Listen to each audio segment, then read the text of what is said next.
Pandemia que nos tiene a todos en el vilo, lo que es el coronavirus.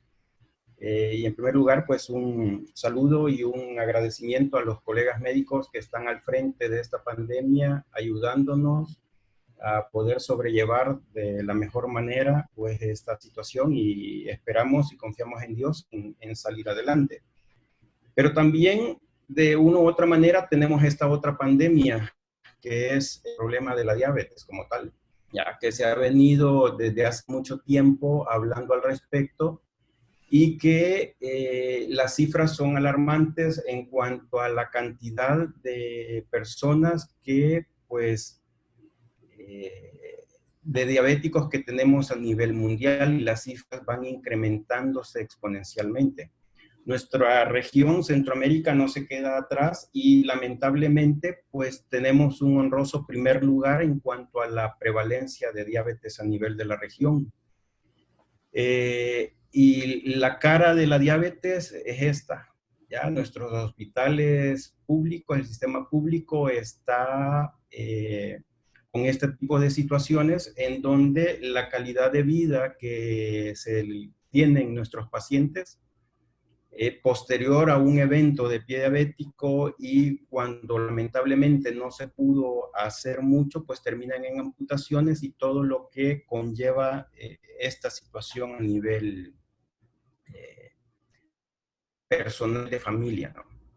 Entonces, sí sabemos que los problemas del pie de diabético, pues tenemos variantes desde lo que son puramente neuropáticos, los que son isquémicos y los que son mixtos, es decir, tanto neuropático como isquémico, y que el problema de isquemia pues va a condicionar muchas veces a que terminemos, como decíamos, en estas circunstancias, pero de amputaciones. Pero muchas veces la situación no termina ahí, sino que puede también generarnos muchas otras dificultades. Las tasas de supervivencia de estos pacientes tras la amputación a 3 años, pues no son muy alentadoras. Hay cifras en las cuales podemos tener hasta mortalidades hasta de un 80% posterior a las amputaciones.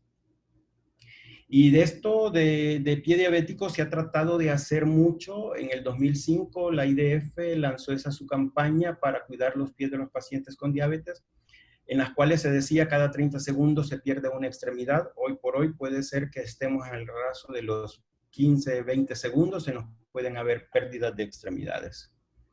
Es una condición bastante onerosa para cualquier sistema de salud, y de alguna manera pues va a generar condiciones muy lamentables y dificultades para nuestros pacientes. Revisiones recientes pues nos dicen que las tasas de úlceras pueden andar rondando hasta el 34%, y que la mayoría de este tipo de lesiones, que algunas veces puede iniciar solamente como una pequeña callosidad, una pequeña ulcerita, pues más o menos el 50% de estas se van a afectar, y hay un porcentaje también no despreciable en el cual va a conducir a algún tipo de amputaciones. Ya en esta revisión, la mortalidad a 5 años después de una amputación mayor, lo midieron, andaba alrededor del 70%. Ahora, ¿cuál es la situación? Y es algo bien complejo, porque muchas veces el paciente, hay perspectivas de visión, es decir, el paciente viene a consultar con problemas de pie diabético, y quien atiende al paciente pues viene ya preparado y decir, bueno, ¿hasta dónde hay que cortar? Todavía, lamentablemente, en nuestro tiempo, para paciente con problema de pie diabético es igual a amputación. Pero también está la otra cara, es decir, ¿cómo nos ve el paciente al que atiende el problema de pie diabético? Lo ve con angustia, lo ve con mucha temor, por el hecho de que cuando se va a algún tipo de institución, pues el paciente ya va preocupado, asustado, que ahí lo que van a hacer es acortarle el pie. Y ciertamente habrán situaciones en las cuales se puede abordar esta entidad y se puede batallar y se puede rescatar muchas extremidades, ¿ya? Se puede batallar, se puede aliviar, darle una esperanza a nuestro paciente independientemente muchas veces de la gravedad de la lesión, como estamos viendo en estas imágenes, en donde sí requiere tiempo, requiere un compromiso de 3 ejes fundamentales: el paciente, el familiar y el médico, donde juntos podemos lograr en muchas ocasiones estos resultados, en donde, como digo, le permitimos a nuestro paciente volver a ese fenómeno, a que pueda deleitar otra vez, deambular, caminar nuevamente. En el 2019, el International Working Group publicó nuevamente, hizo una revisión al respecto, en donde aparecen ahí 6 capítulos, que son 6 guías prácticas en las que aborda diferentes áreas, etapas en las cuales va desde los manejos de la enfermedad propiamente, desde medidas de prevención, las úlceras, las descargas en úlceras, los problemas infecciosos, isquémicos, etcétera, que ciertamente son fundamentales e importantes. Una de las cosas que se tiene muy en el olvido es una situación de descarga, y esta imagen la pongo porque algunas veces uno le dice al paciente, mire, necesitamos descargar la lesión, que no apoye esa zona. Tal vez uno recomienda algún tipo de calzado en particular, y claro, con la iniciativa del paciente, dice, bueno, mire doctor, aquí está este zapato de descarga. Y eso podría parecer hasta cierto punto risible, pero también vimos en países en donde la accesibilidad a los sistemas de salud, la accesibilidad que se tiene hacia ciertos tipos de calzado, aún tan sencillos como eso, algunas veces puede ser muy difíciles. Sí existen técnicas, en nuestro país todavía no tenemos fieltros. En otro, estas son imágenes de España y están las referencias, se utilizan como medida de descarga los fieltros. Sí contamos con botas Walker, yeso de contacto total, para valorar en qué medida podemos hacer la descarga. Creo que todos los que estamos acá y que de alguna manera podemos o hemos tenido contacto con los pacientes, podemos tener ya bien claro la situación del concepto de descargas. Habrán ocasiones en que no tenemos nada y con una simple gasa, torunda, bien aplicada, podemos lograr que una lesión cicatrice también. ¿Ya? Es de iniciativa o de ingenio o de falta de recursos, pues, y ver cómo poderle ayudar a nuestros pacientes para lograr una cicatrización y restauración. Algunas veces se fomenta el hecho de decir, bueno, mejoremos la descarga con mantillas.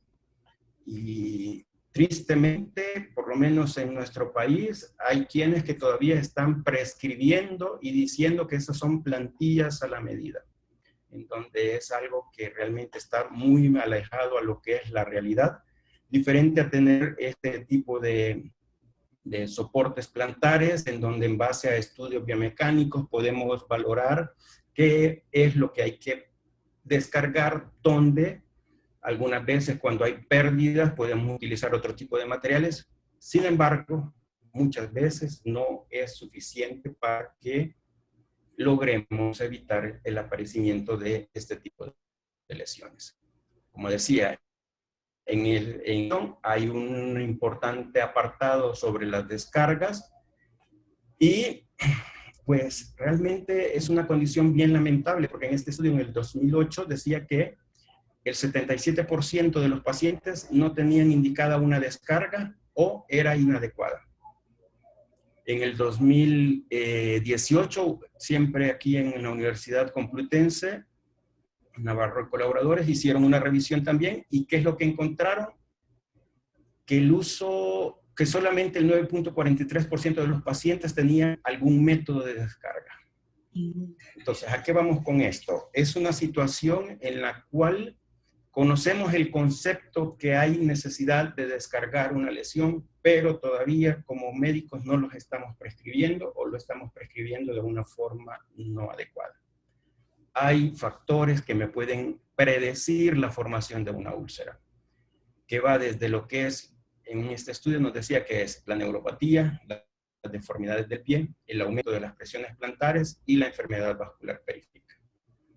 Ahora, ¿pero qué es lo que ocurre? Que existen grados de reulceración y tristemente las reulceraciones son frecuentes.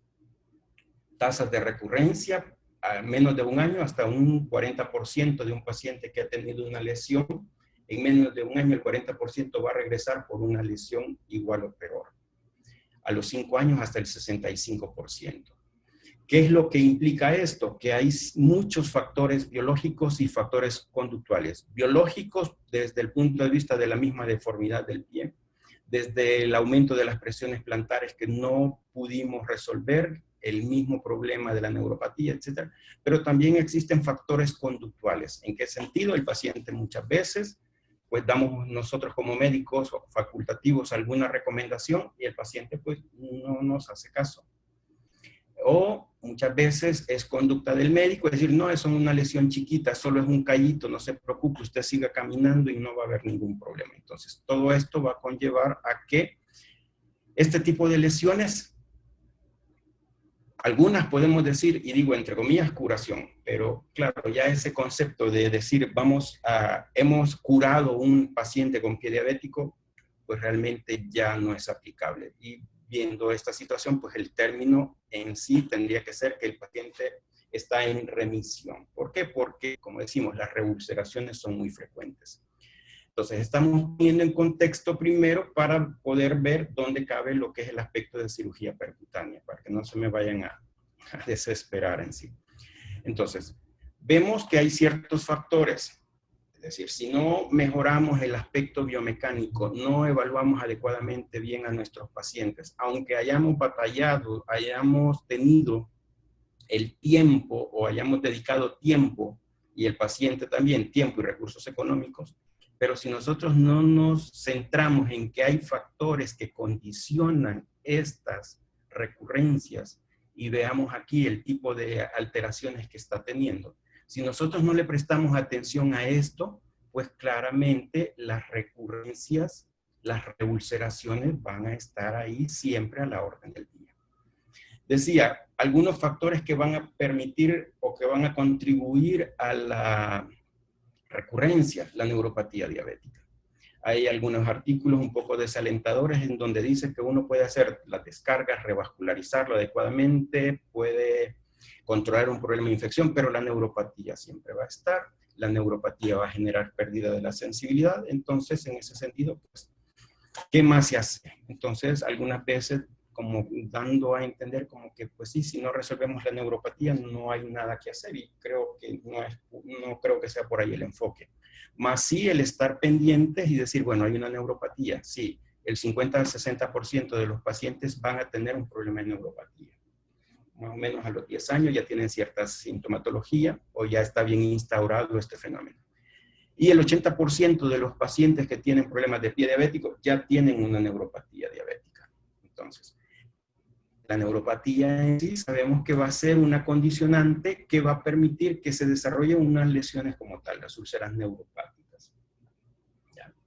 Y la misma neuropatía, aunado a la glucosilación no enzimática de colágeno, va a hacer que tengamos una serie de alteraciones estructurales y biomecánicas que van a condicionar o van a agravar, porque hay otros estudios que nos dicen que las deformidades podales están antes de el problema de neuropatía, es decir, no es la neuropatía diabética la que condiciona las deformidades, sino que ya hay estudios en los cuales nos dice que eso ya está previamente al problema de diabetes o al diagnóstico. Pero que sí, la neuropatía diabética y, como decíamos, esa glucosilación va a condicionar que se nos incremente, se agrave de alguna manera, pues estas deformidades digitales, como conocemos nosotros, los dedos en garra. Vamos a tener esas alteraciones o deformidades digitales. Tenemos esos adelgazamientos a nivel de la almohadilla plantar, esa desprotección de las cabezas metatarsianas y, por supuesto, va a generar que el estrés a los cuales está sometido este tejido va a condicionarnos que de alguna manera podamos presentar algunas lesiones mayores. Las hiperkeratosis, los famosos callos, muchas veces no se le da la importancia debida y algunas veces cuando están en algún proceso de cicatrización ven una lesión en estas condiciones y dicen no, no hay ningún problema, es una lesión que ya va secando. Es un concepto que también, por lo menos acá en el país, es común, no sé en sus lugares, pero las lesiones no cicatrizan, las lesiones no secan, ya las lesiones de pies cicatrizan, ya epitelizan como tal. Ahora, la presencia de estas hiperkeratosis van a generarnos hasta un aumento de un 29% de lo que es las presiones plantares y que esta presión excesiva pues va a generarnos problemas. Ahora, ¿qué hacer? El efecto de la debridación como tal. ¿Cuál es el beneficio? Nos puede reducir la presión hasta en un 58%. Por lo cual hay que tener ojo, mucho ojo en el paciente con pie diabético. ¿Por qué? Porque la diabetes y esta situación es una enfermedad tristemente común, compleja y costosa.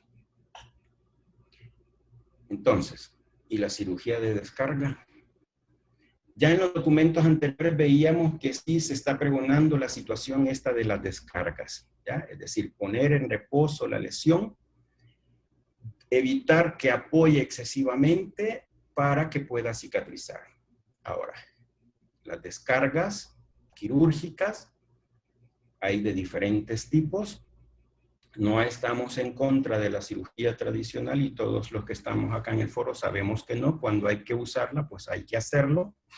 Pero también ya viéndolo en el contexto de un paciente con problemas de pie diabético, hacer este tipo de procedimientos quirúrgicos, pues ya uno tiene que pensarlo un poquito. ¿Qué dicen las guías al respecto sobre las descargas quirúrgicas? Lamentablemente no existen o buenos artículos de investigación, estudios aleatorizados, no hay de buena calidad, nos dice, y que califican esta recomendación como algo débil. Una recomendación débil, la cirugía de descarga. Sin embargo, dice, recomienda la descarga quirúrgica cuando las opciones no quirúrgicas han fracasado. Bueno, ¿qué proponemos?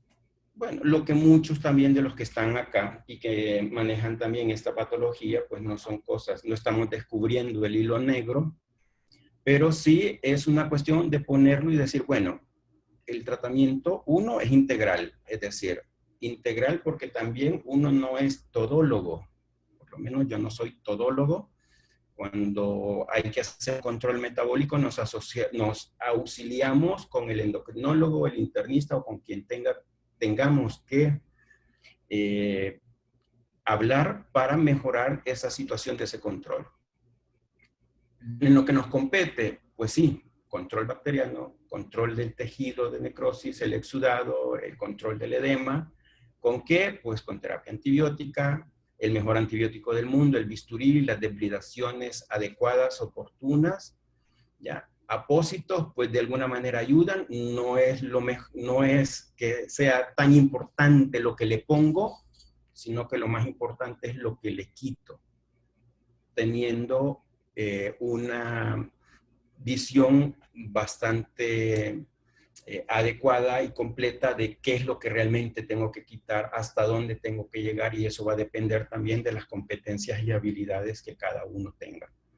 El uso de terapia por presión negativa y volvemos a las descargas.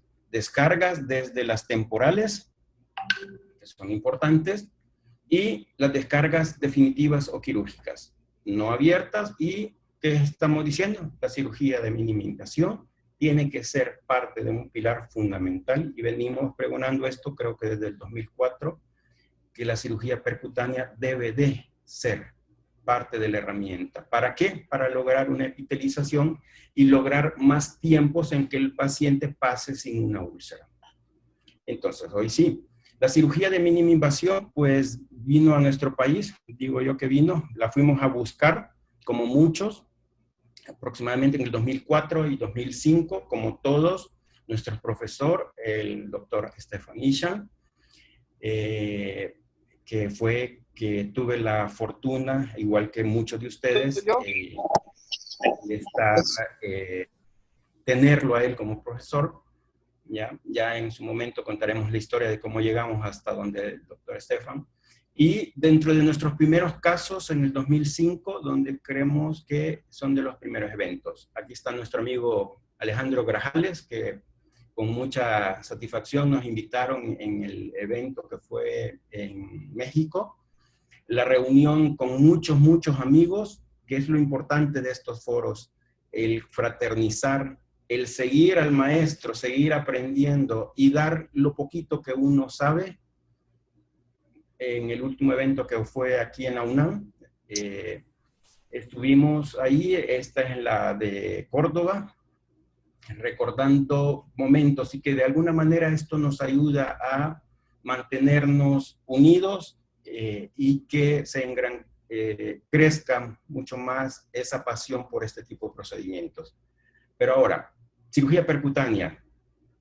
Ya hay estudios en donde con una aguja 18 decían, bueno, podemos hacer tenotomías de los flexores, y algunos estudios por ahí nos decían, bueno, tasas de infección bajas, no hay reulceraciones, lesiones de transferencias en un 14.5%, cicatrizaciones en periodos cortos. Bien. Estudios más completos, pues realmente son pocos. Está el de nuestro amigo Claudio, que ayer dio una temática similar. Y otros eventos, otros estudios recientes del 2019 y 2018, en donde ya por lo menos se está hablando de percutánea en úlceras recurrentes o el campo de la cirugía de mínima invasión en pie neuropático. ¿Qué ocurre? Que faltan muchos estudios, hay que dedicarle tiempo porque esto sí no hay, y creo que hay un evento, una oportunidad para poder engrandecer la técnica y ver las bondades que tiene. Pongo esto en cuanto a cirugía percutánea por algunos colegas que tal vez nos acompañan o nos están viendo por Facebook. Una técnica tal vez rápido de hablar de que es una técnica quirúrgica en la cual con un bloqueo anestésico del tobillo, que sí es importante y fundamental el instrumental adecuado, el equipo de motorizado, no estamos hablando de otro, no estamos hablando de marcas Dremel o que se usan para problemas de pedicuría o deslaminado, no, ya es un equipo especializado, y por supuesto tener también un fluoroscopio, ¿ya? En donde por lesiones pequeñas podemos lograr hacer esos abordajes en casos de problemas de hallux valgus, problemas de componentes, ya como vemos ahí, pero por cuestiones de tiempo pues vamos a ir avanzando. Podemos hacer las correcciones quirúrgicas importantes, podemos abordar también problemas un poco más complejos como la enfermedad de Haglund, algo más sencillo como una exostosis subial. Podemos también problemas de braquimetatarso, también podemos hacerlo por medio de esta técnica, pero en el paciente con problema de pie diabético. La cirugía percutánea es para todo paciente que tiene problema de pie diabético, y la respuesta es no, como cualquier otro tipo de procedimiento quirúrgico. No es para todos. ¿Por qué? Porque también tenemos un factor isquémico. En ese sentido, vemos pies independientemente, pues tenemos que hacer las exploraciones básicas necesarias que nos puedan ayudar, ya sea desde el consultorio, desde nuestra clínica, exámenes sencillos como el estudio del índice dedo-brazo o del índice tobillo-brazo, o si tenemos estudios de onda de pulso, pues los podemos hacer. Si no lo tenemos, pues podemos mandar a que le realicen un Doppler arterial en el caso de que nosotros detectemos que hay algún problema arterial. Entonces, ¿es para todos? No. La excepción sería el paciente con problema isquémico. Ahora, nos basamos mucho en esta clasificación, llamémosle así, o en factores de riesgo, en qué pacientes podemos actuar. El doctor David Armstrong en el 2003 propuso esta estas guías en cuanto a riesgos potenciales de amputación. Entonces, hay de riesgos desde muy bajos hasta riesgos potencialmente altos de amputación. El doctor Dionisio Martos hizo una adaptación al respecto sobre los tipos de cirugía y se cataloga o se divide en desde cirugías tipo 1 que son electivas, las tipo 2 que son profilácticas, las tipo 3 que son cirugías curativas y las tipo 4 que son de urgencias. ¿En qué se basa? En la presencia o ausencia de neuropatía. Es decir, las tipo 1 electivas son aquellos pacientes diabéticos que no tienen problemas de neuropatía, solo está la alteración, puede ser un conete, y que esto genera dolor. ¿Podemos actuar en este paciente con cirugía percutánea? Por supuesto que sí. Como que fuese un paciente con otra entidad nosológica. Las profilácticas son aquellos pacientes que ya tienen un cierto grado de neuropatía, ya hay pérdida de la sensibilidad y existe ya alguna alteración en la morfología del pie, que lo cual puede condicionar a que esta persona pueda presentar una úlcera o si ya la tuvo, pueda generar una reulceración. Las curativas, pues ya estamos teniendo pacientes con úlceras activas en las cuales también podemos intervenir para ayudar a que la lesión cicatrice. Y las de emergencia, pues es la que veíamos, que claramente en las de emergencia aquí no entra cirugía percutánea. Creo que en las tipo 1, 2 y 3 es donde en el paciente con diabetes, con pie diabético, sí entra. Casos como los que vemos ahí, un paciente con un problema de un hallux valgus, electiva, no hay pérdidas de la sensibilidad.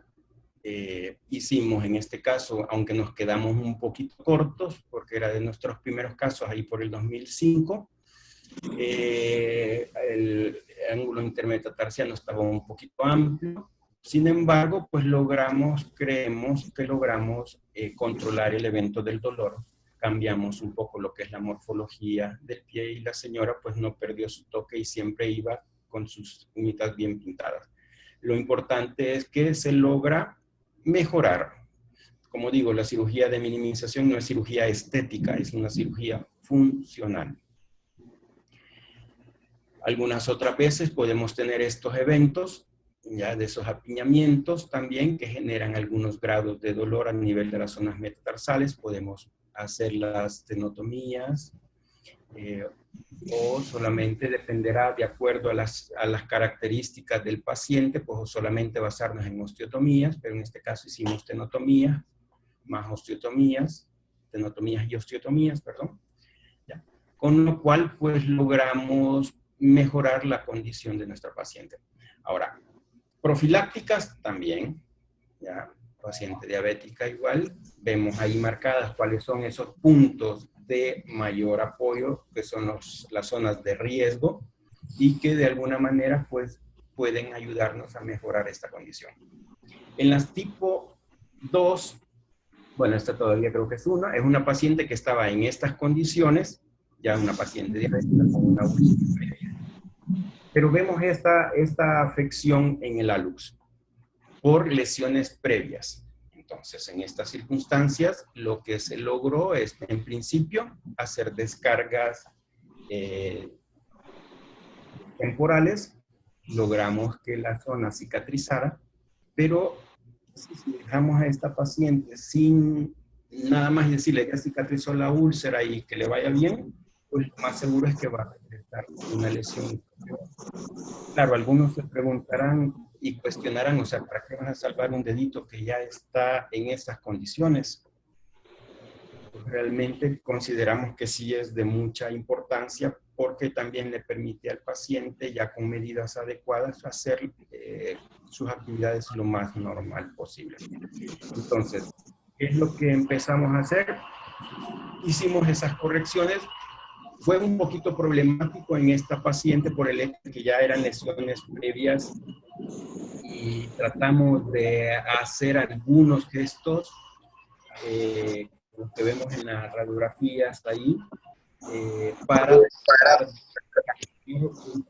el eje, ya, nos auxiliamos siempre con un tipo de vendaje postquirúrgico, con sus zapatos de tela rígida, y el paciente deambulaba, con el cual deambulaba posterior al procedimiento quirúrgico, y eso, como todos sabemos, es parte de ventajas en cuanto a esta técnica percutánea. Entonces, de esto, pues pudimos lograr una mejor alineación, y lo cual nos permitió que cicatrizara de una mejor manera y permitirle a este paciente, ya con otras medidas adecuadas, pues lograr mejorías. En los casos de las artropatías de Charcot, es un paciente en la cual también se logró cicatrizar a una lesión. Vemos ahí en la radiografía donde estaba el defecto de la exostosis. Y en ese caso sí, auxiliándonos siempre con un fluoroscopio, y ahí vamos remodelando, de acuerdo al defecto, vamos remodelando esa exostosis para tratar de lograr un pie más plantígrado. Eliminamos esas zonas de presiones, con lo cual pues permitimos que mejoren. Son procesos. Edson, Dime, un segundo, dime, perdón. dime. Voy a pedir que silencien los micrófonos para poder escuchar mejor al doctor, porque si no, digamos, no vamos a poder entender nada. Gracias, Edson, adelante.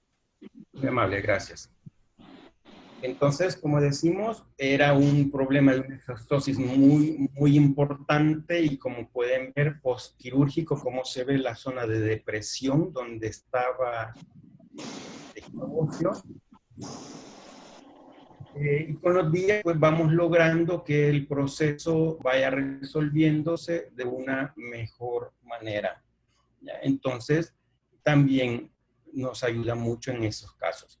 Cuando tenemos lesiones activas, ¿podemos actuar también con estos pacientes? Sí, por supuesto que sí. Ahora, claro, tenemos que tener las condiciones adecuadas en cuanto a qué. Hay pacientes, por ejemplo, el que estamos presentando acá, con 2 meses de una lesión que no cicatrizaba, tratamientos previos, pero que lo veíamos compensado. Empezamos un tratamiento inicial local de la lesión, tomando cultivos, ver si había un proceso infeccioso, haciendo un tratamiento local de la herida. ¿Para qué? Para darnos chance. Todavía, cuando intervenimos al paciente, la úlcera estaba activa, pero ya no habían signos de infección. ¿Qué teníamos de problemas?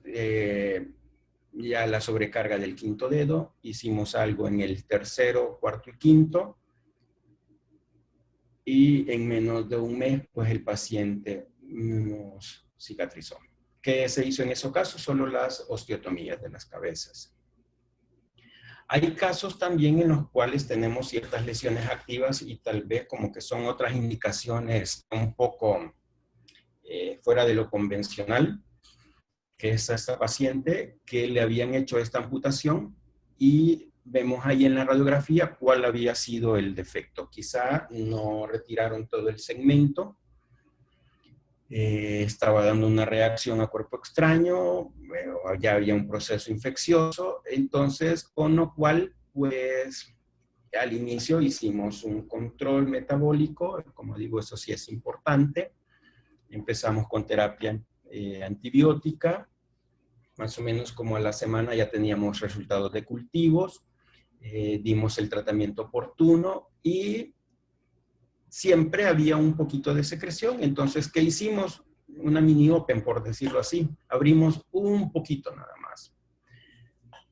¿Para qué? Para que con esa técnica, y vemos el fragmento que quitamos, para hacer esto. Por lo menos con técnica percutánea lo pudimos hacer. En otra técnica hubiera sido abrir todo el espacio, y digo, bueno, una incisión pequeña, tal vez no tan mis, pero sí pequeña, como para poder ayudarnos a resolver esta situación, y con lo cual también, digo, son también algunas otras opciones terapéuticas. Siempre en nuestros pacientes con problemas de pie diabéticos, vemos ahí las alteraciones que tienen a nivel de los dedos, vemos esas zonas de hiperkeratosis por esa condición de los dedos, en donde igualmente tratamos de ayudar a estabilizar, a resolver, y con eso lo que permitimos es mejorar esa zona de apoyo, darle una mejor base de sujeción al pie, ¿ya? Estiramos un poquito los dedos para que igualmente esa presión o hiperpresión pues no recaiga en este dedito en particular y permitir, como digo, al paciente que mejore. Otro tipo de lesiones en sí. Es decir, cuando vemos un paciente y dicen es un callo, es un callito, o sea, acordémonos que debajo de ese callito inicia una pequeña ulceración. No tratamos bien esa ulceración, va a formar una úlcera y eso va a complicarnos en cuanto a llegar hasta tejido óseo. En este caso, pues hicimos este procedimiento. Veíamos que aún la zona del quinto dedo, del cuarto dedo que habían dejado ahí hasta la cabeza era parte de la causa. Entonces, en alguna situación decir, híjole, hacer ese procedimiento va a quedar esa cabeza flotante o en qué condiciones va a quedar, pues como dicen, algunas veces uno es un poquito aventurado, pero si vemos ahí la forma en que consolidó y en base a las leyes de Wolff, pues vemos que apoyos anormales generan huesos anormales, apoyos ya normales van a generarnos también un hueso con un apoyo un poco más adecuado. Y como vemos ahí, pues la alineación, si lo vemos desde el punto de vista de alineación, pues fue bastante buena y lo cual nos permitió que mejorara. Pareciera que el dedito regresó un poquito como haciendo un juanetillo, pero creemos que ahí el problema era la ausencia del cuarto dedo. En su momento, pues se le hincó una pequeña prótesis de silicona para alinearlo un poquito más y evitar que se nos siguiese deformando el dedo. Ahora, cuando tenemos lesiones en sí, como las que vemos ahí, pareciera algunas veces que como médicos hemos, algunas veces, no todos, pero algunas veces, vemos que al paciente con estas condiciones, con esa lesión, pues lo mejor era decir, mejor amputemos. Pero digo, si es cierto, como que el dedito nos está saludando, en el saludo de los scouts, que nos dice que siempre listo, pero al final de cuentas es un ser humano que lo que anda buscando es que le ayudemos. La paciente le habíamos resuelto lesiones mucho más graves de la que nos presentó en esa ocasión, y si vemos cómo el dedo cambió de forma, la paciente se le hizo su estudio biomecánico posteriormente, se le hicieron unas plantillas a la medida, y la señora hasta la fecha sigue en pie, sigue caminando. Entonces, a lo que vamos es que la técnica percutánea creemos que abre un campo amplio y hay una oportunidad para poderlo aplicar en nuestros pacientes con problemas de pie diabético. Empezar con las pesquisas desde el pie en riesgo, creemos que la cirugía percutánea tiene un papel fundamental e importante. Igualmente, desde el punto de vista profiláctico, nos puede ayudar. Y también en el caso ya de lesiones activas. Así que dejo eso como conclusiones. Estas son imágenes de acá, de nuestro país, el pulgarcito de América. A su derecha vemos el volcán Chaparrastique, es un volcán que está en la zona, en el departamento de San Miguel, que en esta época pues da este tipo de espectáculos de nubes. Hay mucha belleza, pues, pero que en su momento nos puedan acompañar, y pues estamos abiertos a las preguntas que se pueda generar al momento. Muchas gracias. Perfecto, muy bien, muchas gracias, Edson. Vamos a empezar con las preguntas. Te pediría si podés, no obstante que el paisaje que estás mostrando es muy lindo, eso, gracias, muchas gracias. Aquí hemos tenido un par de preguntas ya, digamos, de miércoles que escribieron lindo.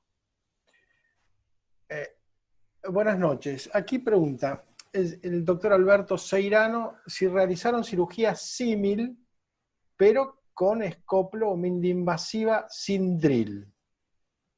Va la pregunta para vos, ¿eh? Perdón, repetila, que no te... Vale. Dime. Si realizaste cirugía igual a esta, mini-invasiva, pero con escoplo, mini-invasiva sin drill. Te referís más que todo a la estenotomía, supongo yo. Puede ser, pero algunos realizan con escoplo osteotomías a través de mini abordajes. No. Solamente, perdón, sí, no, solamente con drill. Perfecto, perfecto. Solo con drill. Bien. En algunas ocasiones ¿sí? puedo auxiliar, pero el uso del micromotor es el que más empleamos. Perfecto. Aquí el doctor Grajales dice excelentes puntos, sobre todo el trabajo multidisciplinario y el abrir lo mínimo necesario pero suficiente para resolver el problema.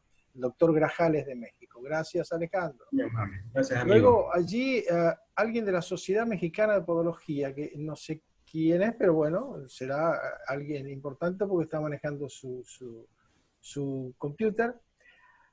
Apenas hace 13 años fue publicada una revisión sistemática sobre la resección de la cabeza metatarsiana del pie diabético. Los resultados muestran hasta un 20% de reulceración. Sabemos que esto ocurre por transferencia de carga, ya que por desgracia muchas veces el cirujano olvida el manejo de presiones plantares después de la cirugía. Como segundo comentario puedo agregar que el punto de quiebra respecto a las presiones plantares es de 200 kilopascales, es decir, 2 kilos sobre centímetro, y personalmente me dio presiones a mis pacientes, gracias, y de nuevo, excelente charla. Yo les pediría, por favor, que hagamos preguntas concretas, así todos tenemos oportunidad de preguntar, ¿no es cierto? Gracias.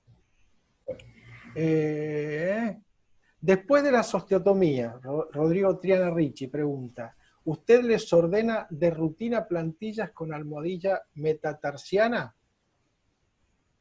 No.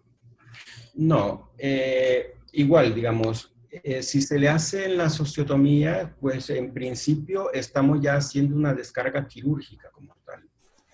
A no ser que tengamos otro tipo de alteraciones, por ejemplo, si en alguna circunstancia ya es un pie muy contracturado y que hay que darle algún grado de soporte, pues ahí podemos hacer algún tipo de ortesis plantar, pero ya por lo menos nosotros no estamos usando las descargas retrofractales o ponerle los botones y este tipo de artilugios, ¿no? Ya se hace una descarga directamente en el pie, en algunos casos, o si no, con moldes de yeso, o lo hacemos en 3D también, que lo que nos permite es hacer una mayor adecuación, pero más por confort, por otra patología, más no por el evento de la osteotomía que hicimos, porque muchas veces ya el paciente con esa condición, pues, apoyan de una mejor manera. Hacemos el control posteriormente también en nuestra plataforma de presiones para ver también el resultado final. Ahora, no estamos cerrados a usar algún tipo de ortesis, pero se hace bastante selectivo de acuerdo a estudios biomecánicos posteriores a los procedimientos quirúrgicos. Perfecto. Como no hay otra pregunta así rápida, yo me voy a permitir hacer una pregunta. Vos hablaste perfectamente bien que está estudiado el hecho de que la neuropatía del tibial posterior viene por el lado de lo metabólico, ¿sí? Pero digamos, la mayor parte de los pacientes que tienen neuropatía del tibial posterior son pacientes con añosos. Entonces, la pregunta específica es, ¿qué importancia le das a la inestabilidad o a la subluxación de la subastragalina en la génesis mecánica coadyuvante a lo metabólico? A ver, todo el mundo sabe que cuando el pie se hiperprona, digamos, el tibial posterior que pasa por debajo del maléolo en alguno de sus tantos túneles, de sus 4 túneles, sufre por estiramiento y sufre por presión. Entonces, ¿cabría también dar como coadyuvante esta alteración mecánica? Vaya, las alteraciones en el paciente con pie diabético, decíamos, bueno, la glucosilación no enzimática va a generar ciertas alteraciones estructurales a nivel que lo que va a condicionar es cierto grado de rigidez, ¿ya? Cierto grado de rigidez tanto articulares, ¿ya? Y rigidez también a nivel ligamentosa. Va a generar esa disfunción, en el caso flexoplantares, dedos, pero sí también puede generarnos algunos tipos de alteraciones. Ahora, hay que ver realmente si la alteración en la cual comentas estaba ya preexistente, que creo yo que la mayoría de las veces, en el caso del tibial posterior, no son lesiones que per se la diabetes te va a generar, sino que ya son lesiones que ya de antelación ya venían anteriormente. Ya no es la diabetes. Hay estudios en los cuales ya te está diciendo que ciertas alteraciones biomecánicas en el paciente con problemas de pie diabético ya las traía antes de su problema de diabetes y de su instauración neuropática. Perfecto. Hay un estudio del doctor, ¿cómo se llama? De la Universidad Complutense, se me ha olvidado el nombre, que el director de la Escuela de Podología de la Universidad Complutense, que hicieron estudios al respecto de ver las alteraciones biomecánicas en el paciente diabético y si esta condición era por el problema de diabetes que generaba estas alteraciones o era un evento que ya venía arrastrando de tiempo. Entonces, en las conclusiones, y ya hay otros estudios que apoyan esta situación, es que las alteraciones ya estaban instauradas. Perfecto. Entonces, esa disfunción del tibial posterior como tal no te lo va a dar un problema por un evento de diabetes, por un problema de pie diabético como tal, sino que ya es un evento que ya estaba. O sea, concatenados. Que puede por algunas circunstancias también tener alguna influencia posterior por la retracción de la musculatura dorsoplantar y algunas otras alteraciones, pues sí, puede estar ahí, pero no es per se la causa como tal. Perfecto. Aquí el doctor José Márquez Hervis de Guayaquil pregunta si a los pacientes con Charcot, después de realizar la remodelación, le envía calzados especiales previo estudio. Eso ya lo respondiste antes, pero corto, respondelo por favor nuevamente. Sí, igual sí, realmente se les manda estudios posteriores, igualmente con el estudio biomecánico, ver cuáles son esas zonas todavía de presión o mal apoyo que puedan tener posterior a ello, y se confeccionan ya soportes plantares ya específicos y se les mantiene en seguimiento al inicio, que puede ser a los 3 meses, posterior a un procedimiento quirúrgico, y posteriormente se puede ir ampliando de acuerdo a la necesidad que se vaya teniendo para evitar posibles recidivas. De hecho, hay pacientes que creo que ya tenemos de seguimiento hasta de 10 años posteriormente a procedimientos, en el caso de Charcot, porque sí tenemos bastantes pacientes con Charcot, en los cuales pues los pacientes todavía están sin un evento a repetición. Perfecto. Aquí el doctor Isaac de la Garza pregunta, en caso de retirar una cabeza metatarsal, ¿en qué momento se realiza la cirugía MIS para evitar transferencia? Yo lo leo literal, ¿eh? Sí, bueno, por lo menos yo no soy partidario de retirar las cabezas. Igual, digamos, tal vez habría alguna situación en las cuales por algún evento de alguna osteomielitis, pues no hay más que hacer, y si ya la cabeza metatarsal como tal está afectada, pues ahí no cabe MIS, sino que hay que hacer un procedimiento diferente, abierto, y retirar y hacer la exploración adecuada y completa. Ahí no entra MIS. Perfecto. Retirar MIS por cabezas metatarsales por MIS, como digo, no. Tal vez en esa circuncisión de ser cirugía abierta. No soy partidario de hacer las eliminaciones de las cabezas por fenómenos de transferencia. Mejor realineamos toda la parábola y de esa manera pues logramos mejorar las presiones plantares, y es lo que pues hemos visto que nos ayuda mucho más. Perfecto.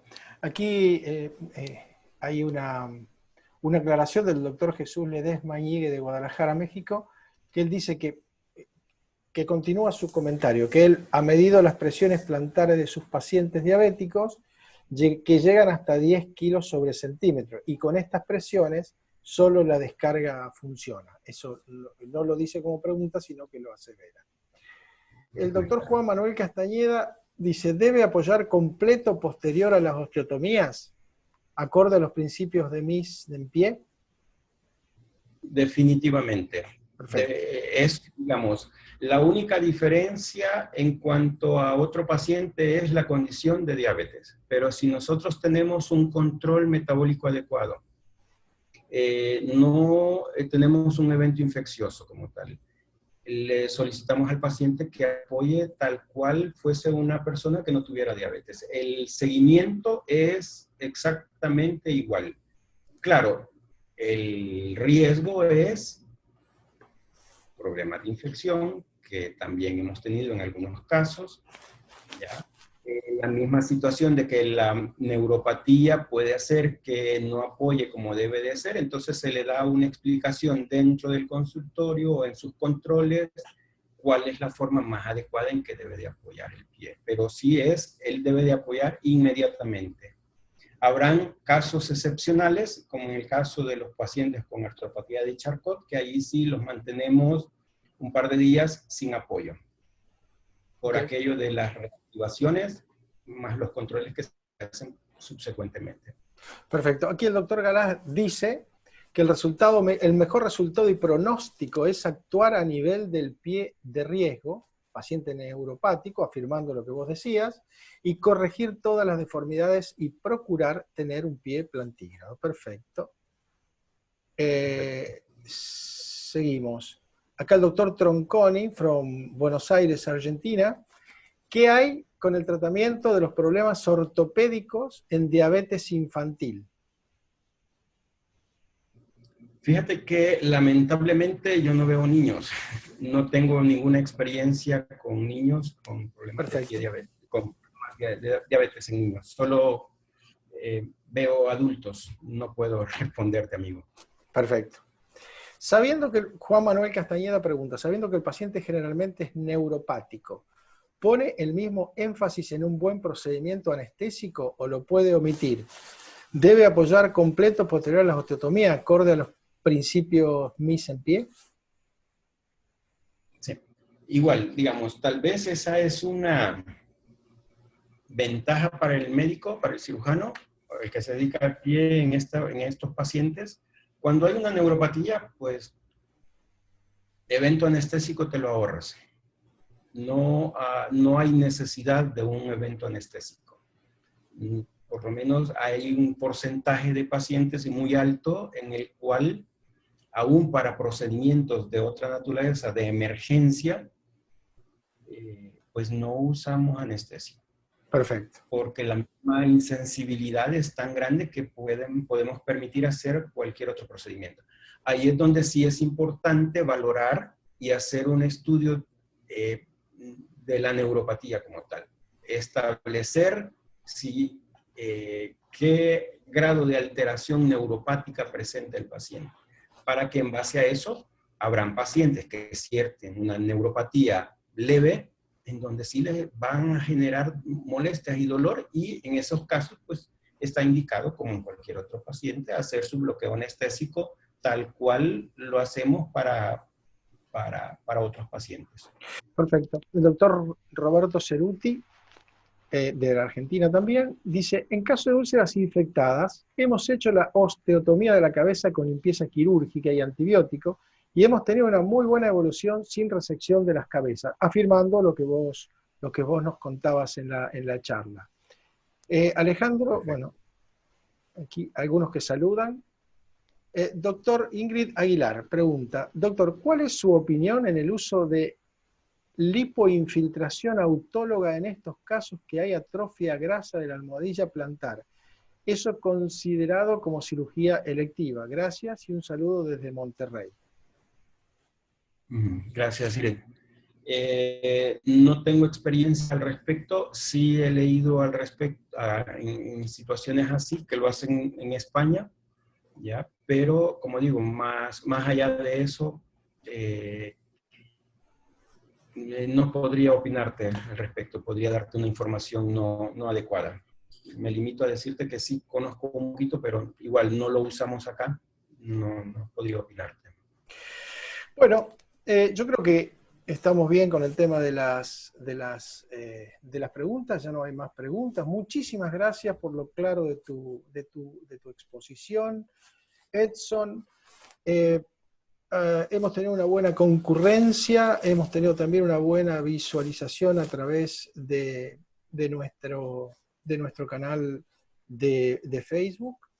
Les agradezco a todos que estén conectados y bueno, la idea a posteriori sería que volvamos a mechar en estas charlas MIS la cuestión de la diabetes y el pie diabético, porque para nosotros los que no hacemos diabetes o los que nos vemos pie diabéticos, ocurre como la primera diapositiva que vos pusiste, Edson. Nosotros venimos con el hacha y el paciente totalmente asustado.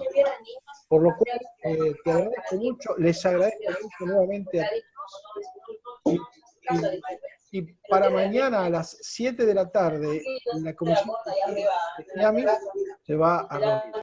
Gracias a todos, hasta luego, buena vida. Chao.